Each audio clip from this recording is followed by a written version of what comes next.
Hello po. Kasi may mga division na nagbigay na 'no, ng mid-year bonus. Kasi nga yung mid-year bonus ay maagang binibigay. Oo, maaga yung budget, sinasabay dun sa sahod. Kaya hindi tayo nagtataka kung bakit may mga division ang nakapagbigay na. Sir Bong, bakit kayo hindi pa nagbibigay tsaka ibang school? Alam ko ilang ilang division lang naman 'yan. Mm. Nung nauna, wala namang problema kung nagbigay na sila ng maaga. 'Di ba? Kasi nga sabi naman, 'di ba? Kapag available ng fund, ito pwede nang i-release. Yan ang general general thinking. Parang may nabasa akong ganyang direktiba sa gobyerno, no? Kapag available ng fund, pwede na. Kung nagbigay sila ng maaga, very good.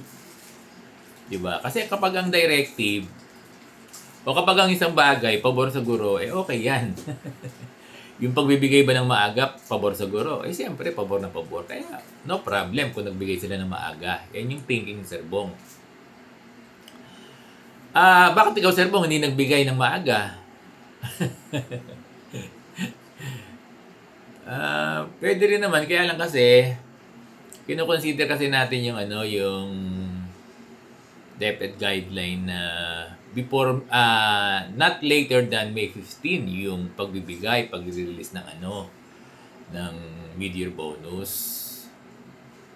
Kaya sa amin, dahil implementing unit kami, ipapasok yan ng 14 at i-release ng May 15.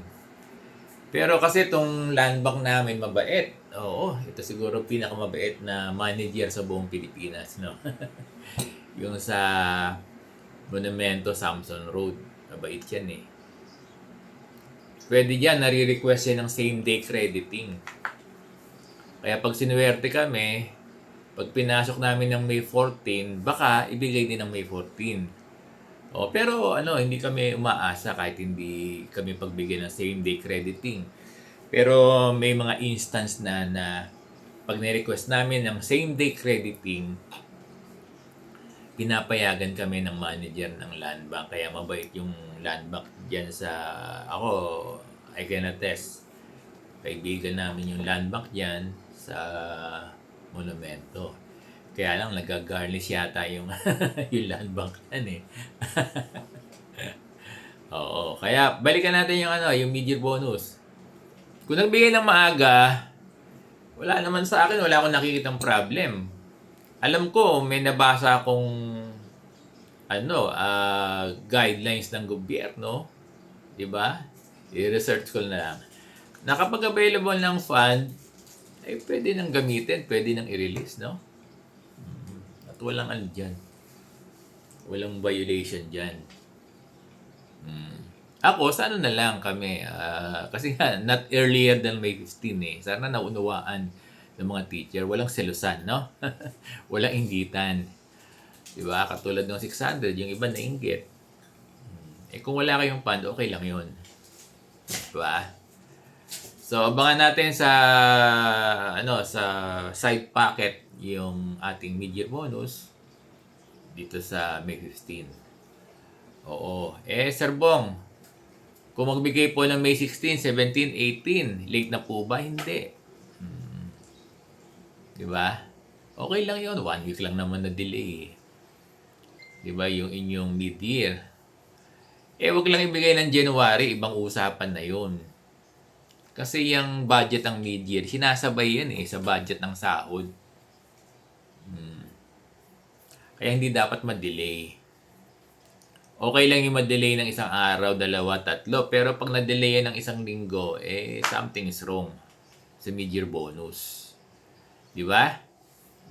Kami, ano naman kami, hindi kami nahuhuli sa Caloocan High School. Lalo Division of Caloocan, ang bibilis ng mga dyan, ng accountant, ng mga finance, o ang bibilis dyan, ng mga AO dyan sa Division of Caloocan, wala akong masabi. Minsan nauunahan pa kami ng division. Minsan nauna sila nagbigay eh. Ganun.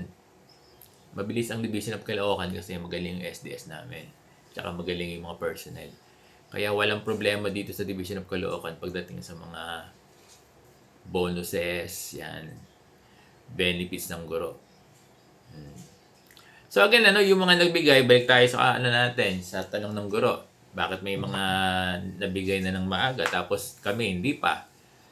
Wala nang problema doon. Huwag na tayong magselusan, huwag nang magkumparahan.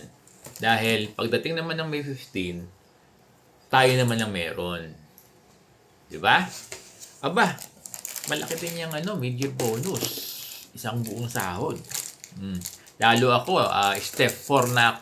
Step 1. Step 2 ata ako. Nakalimutan ko na. Step 1, oh. Step 1, yung aking increment. Kaya yung mga malalaking increment, yun. Kasi ang basihan ng mid-year bonus, kung magkano yung nasa payroll mo. Yan. 'Di ba?